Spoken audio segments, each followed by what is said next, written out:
and welcome to our continuing series, Questions and Answers from the works of Sri Aurobindo and the Mother, Part 17. Calm. Mother says, "Now someone has asked me what I meant when I said one must be calm. Evidently, when I tell someone, be calm, I mean many things, different according to cases.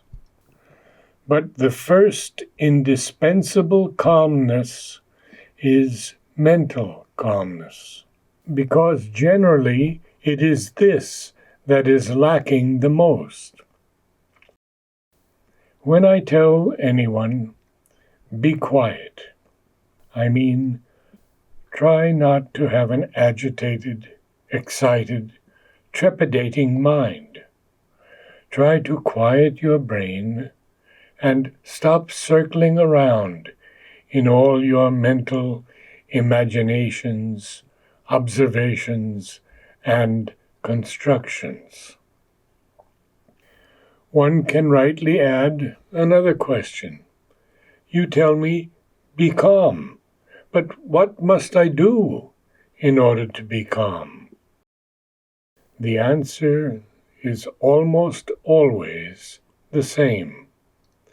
One must first of all feel the necessity and will for it, and then aspire, and then try.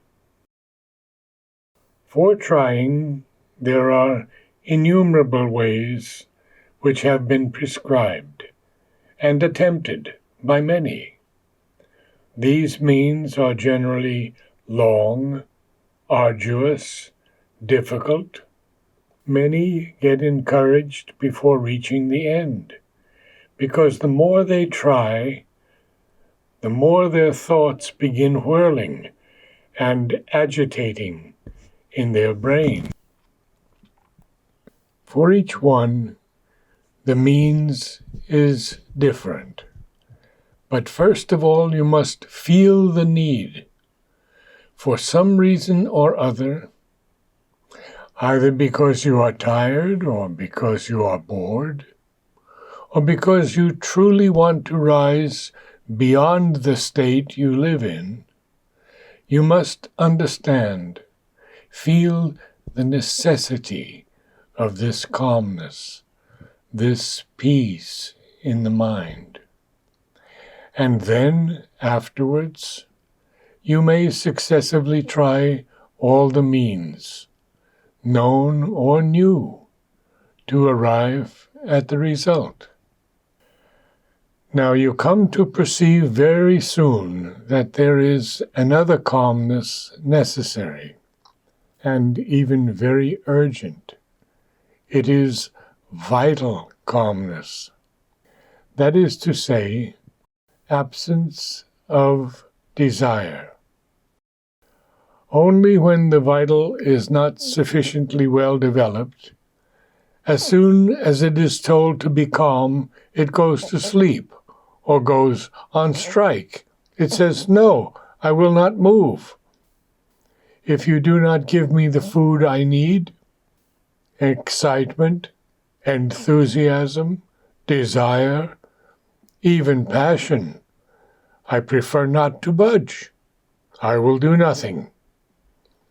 Then the problem becomes a little more delicate and perhaps a little more difficult, because to fall from excitement into inertia is certainly very far from being a progress. Calmness should not be confused with inertia or somnolent passivity. Calmness is a very positive state. There is a positive peace, which is not the opposite of conflict. An active peace, contagious, powerful, which dominates and quietens, which puts things in order and organizes them. It is of this that I speak when I say, be busy yourself with nothing.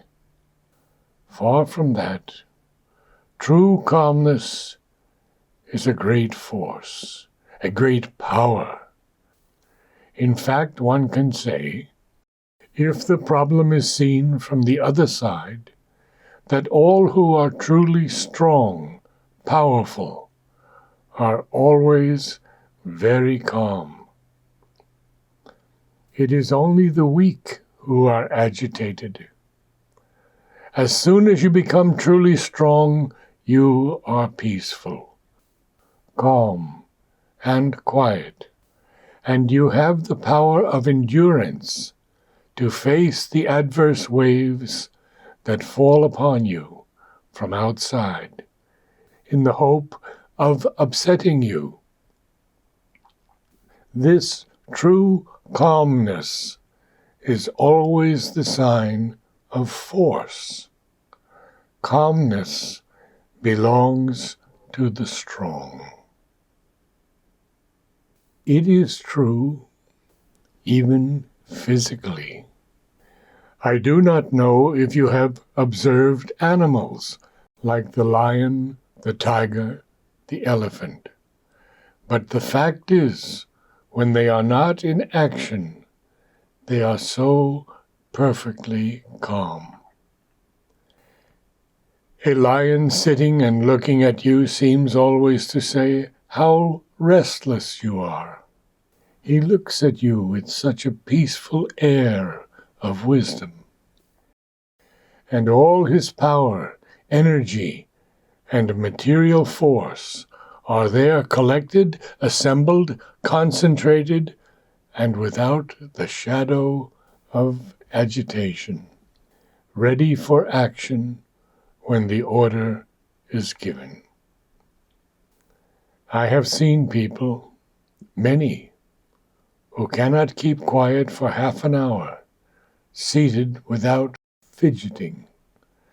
They must move a leg, or move a foot, or an arm, or their head. All the time they must be restless, because they have not the power or the force to remain quiet. This capacity to remain still when you want, to gather all your energy and spend it as you like, wholly as you like, or to dose it as you like in action, with a perfect calm, even in action, that is always the sign of force.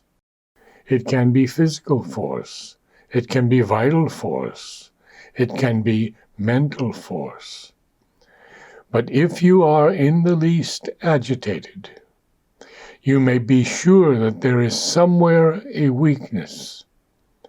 And if your agitation is integral, the weakness also is integral. Therefore, if I tell someone, be calm, I may mean very different things. That depends upon the person. But evidently, most often it is, keep your mind quiet.